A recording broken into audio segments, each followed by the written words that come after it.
There is a tree growing quietly on the edge of forgotten land, one that your great-grandparents may have known, and one that certain government agencies in this country have moved to restrict, regulate, or outright ban from being planted. It grows faster than almost any other tree on Earth. Its wood resists fire at temperatures that would reduce a typical hardwood to ash. It feeds livestock, rebuilds ruined soil, sequesters carbon, and produces timber worth thousands of dollars per acre. And in parts of the United States, it is illegal to plant. Not because it harms people, not because it is poisonous, but because it grows so powerfully, so freely, and so independently that the systems built around expensive, slow timber never had room for it. In this video, I am uncovering the forgotten truth about this remarkable tree, what it is, how our ancestors used it as a complete survival system, why it was buried, and what you need to know before modern regulations decide for you. If you believe nature still holds answers that modern systems have tried to replace, this channel is for you. I share forgotten plant and animal knowledge like this every single week. Subscribing means you won't miss what most people are never taught. Welcome to the Animal and Plant Lost Vault. Let's unlock it. The tree is called Paulownia. You may have also heard it called the Empress tree or the Princess tree. It is native to China, where it has been cultivated and honored for well over 3,000 years.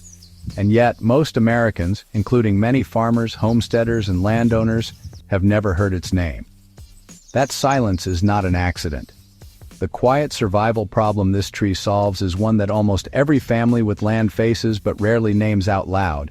How do you produce timber, animal feed, soil recovery, and natural fire protection on the same plot of land with little money, minimal labor, and no dependence on outside suppliers? For generations of families living on limited land across Asia and parts of Europe, Paulownia was the answer.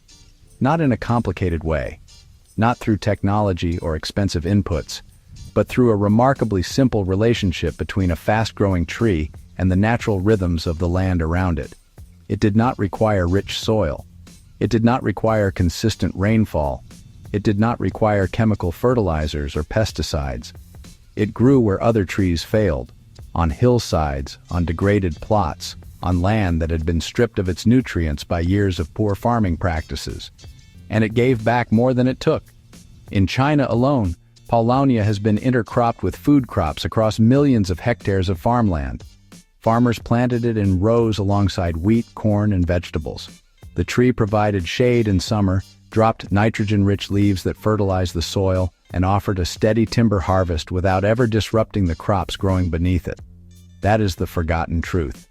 Not that this tree is miraculous, but that it was practical, proven, and sustainable across centuries of real-world use, and that most Americans were simply never told about it.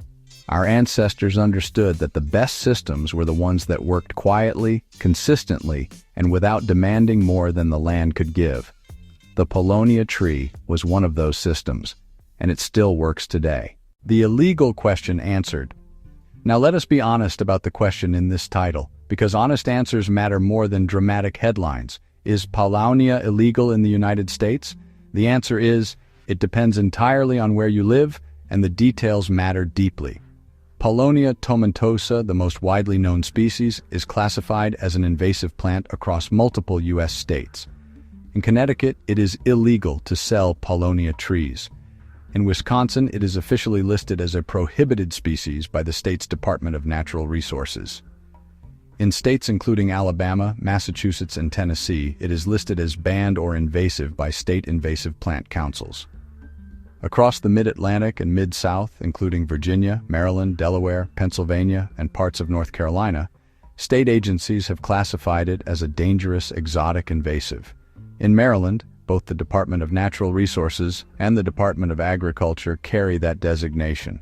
In other states, Paulownia is not prohibited but is regulated, meaning you may need a permit to plant, or your plantation must be registered and managed according to specific guidelines designed to prevent uncontrolled spread.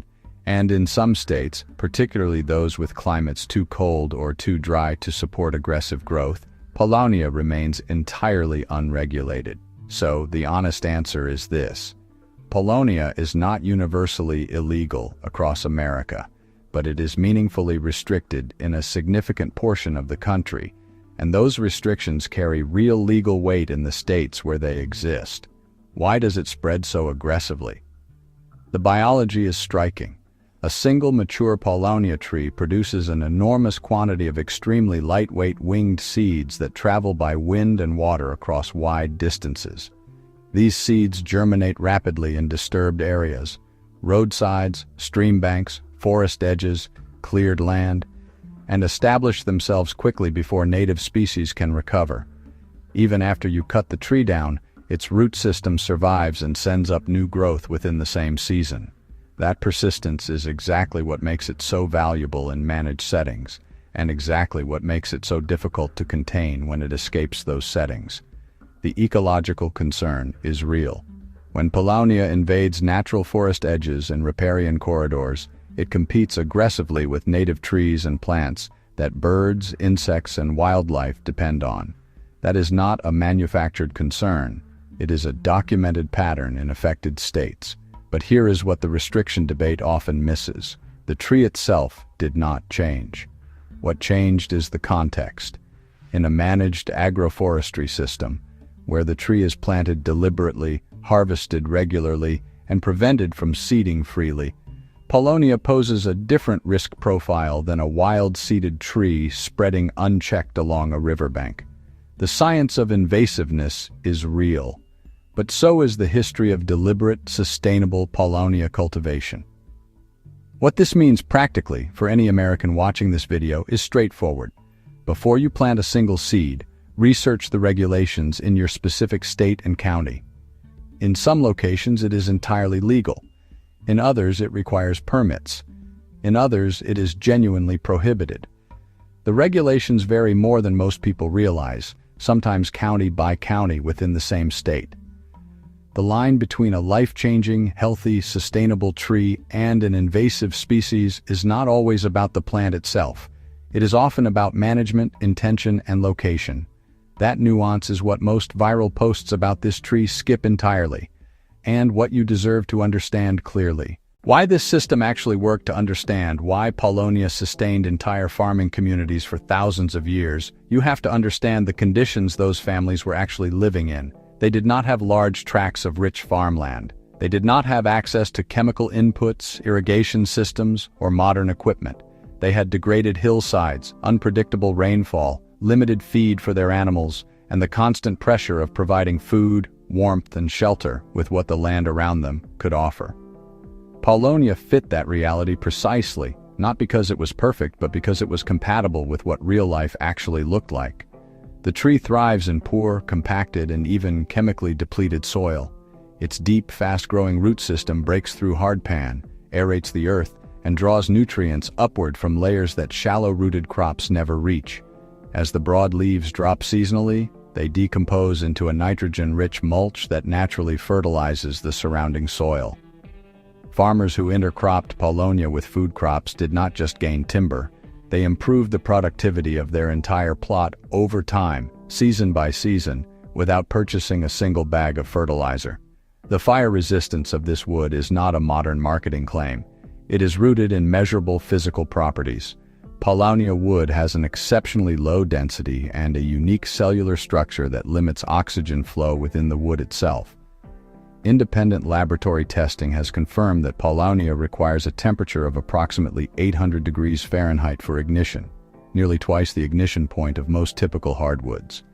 In fact, Paulownia lumber has earned a Class A flame spread rating from independent testing, making it one of only a small number of woods ever tested to achieve that designation without chemical or fire retardant treatment, and the only one that grows in North America. For families living in fire-prone regions, that property was not a luxury. It was survival. The Ancestral three-step system. The reason this system lasted for generations is because it was genuinely simple, not simplified, but built around observable, natural processes that any attentive farmer could follow without specialized education or expensive tools.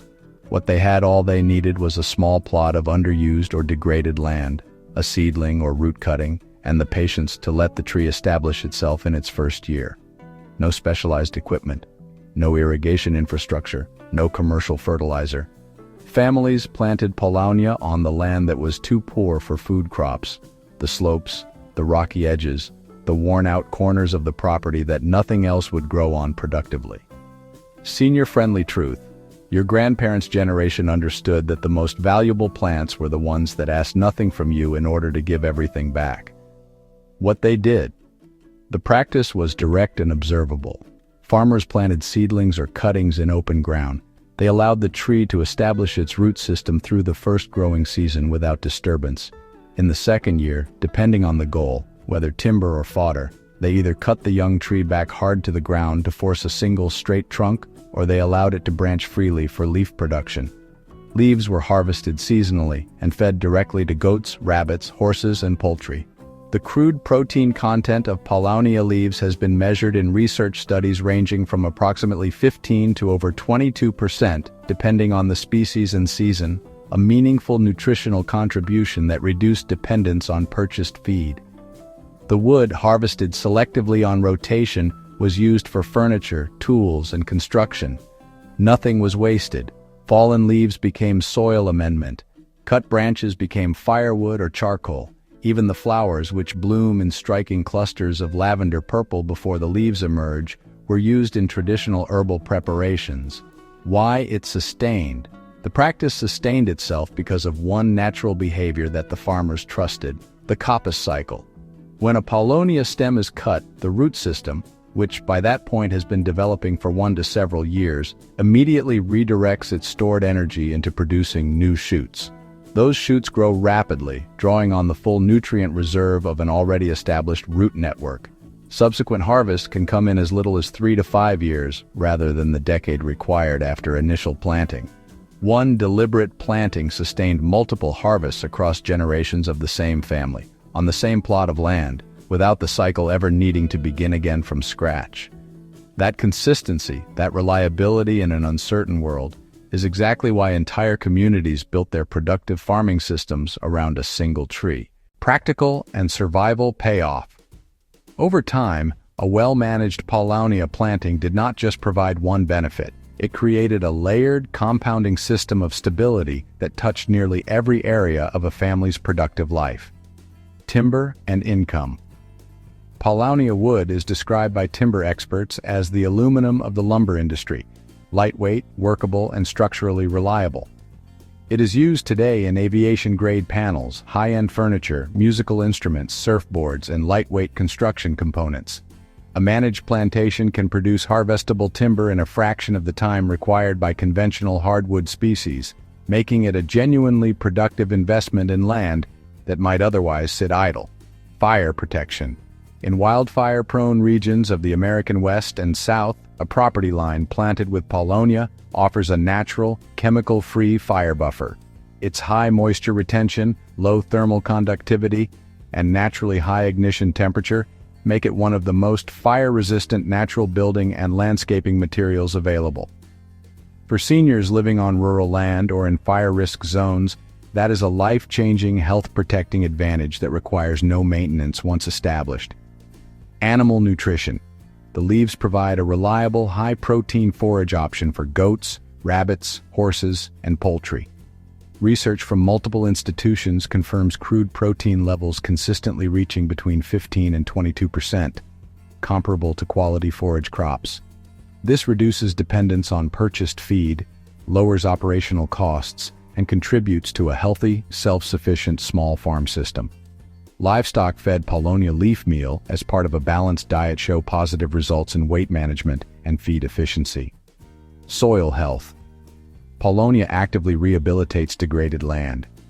Its root system aerates compacted soil, prevents erosion on hillsides and slopes, and its fallen leaves deposit nitrogen naturally, reducing or eliminating the need for chemical fertilizers in the zones where it grows.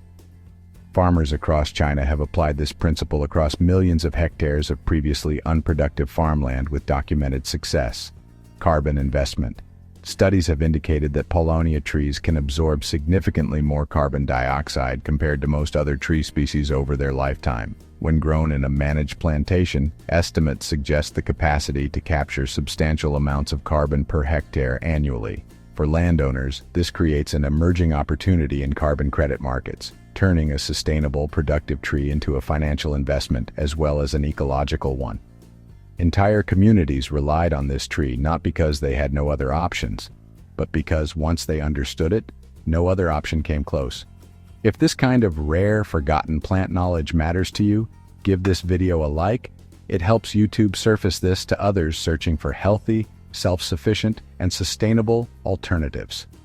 And tell me in the comments, had you heard of the Paulownia tree before today? Or is this completely new knowledge for you? I read every comment. This vault grows through shared knowledge. The forgotten detail. Here is the detail that most people who attempt to grow Paulownia miss, and it explains why so many modern attempts underperform while traditional farmers succeeded generation after generation. Paulownia, when left unmanaged in its first year, will produce a tall but weak multi-branched stem that lacks the structural integrity needed for quality timber. It grows fast in all directions. That speed works against you if you are not deliberate about it. Traditional farmers knew to coppice, to cut the young tree back hard to ground level at the end of its first growing season. This feels counterintuitive. You have watched something grow impressively for an entire year, and then you cut it down entirely. But this act redirects all of the root system's stored energy into producing one dominant, straight, vigorous new shoot in the following season. That single stem becomes the high-value trunk. Without this step, you get a bush. With it, you get timber. Modern hobby growers skip this step because nothing in their gardening experience has prepared them to cut down a healthy tree on purpose. They see growth and they protect it. And then they wonder years later why the results do not match the promise. The knowledge gap is never about the plant, it is always about the practice. Vault insight. Here is something rarely talked about in any mainstream conversation about trees, farming, or land use. Most useful plants are not lost because they stopped working. They are not abandoned because something better replaced them. They fade from common knowledge because the systems built around convenience, supply chains, and commercial profit have no room for something that grows freely, asks for little, and serves many. A tree that any family can plant on poor land, harvest repeatedly without replanting, feed to their animals, build their home with, and use as a natural fire barrier, is a tree that does not need a supplier, a retailer, or a subscription service. The Paulownia tree did not fail American agriculture. American agriculture simply built itself around inputs that Paulownia made unnecessary. The more natural the system, the more resilient it becomes. And the more it is buried, the more important it becomes to find it again. You do not need a large farm. You do not need a large budget. You do not need years of experience. What you need is the right knowledge and one good tree. The Paulownia has fed families, rebuilt depleted soil, resisted fire, provided sustainable timber, and supported healthy, self-sufficient living for thousands of years across multiple continents. That knowledge did not disappear because it stopped working. It was simply waiting, here, in the vault. Check your state's regulations before you plant. Understand the coppice cycle. Respect the biology. And if your land and your location allow it, consider what one deliberate planting could mean for your family's independence, nutrition, and long-term security. If you want more forgotten plant and animal knowledge like this, knowledge that was practical, proven, and life-changing before the modern world buried it, subscribe to the Animal and Plant Lost Vault. This channel exists to preserve what worked before the world told us to forget it. Thanks for opening the vault with me today. I will see you in the next one.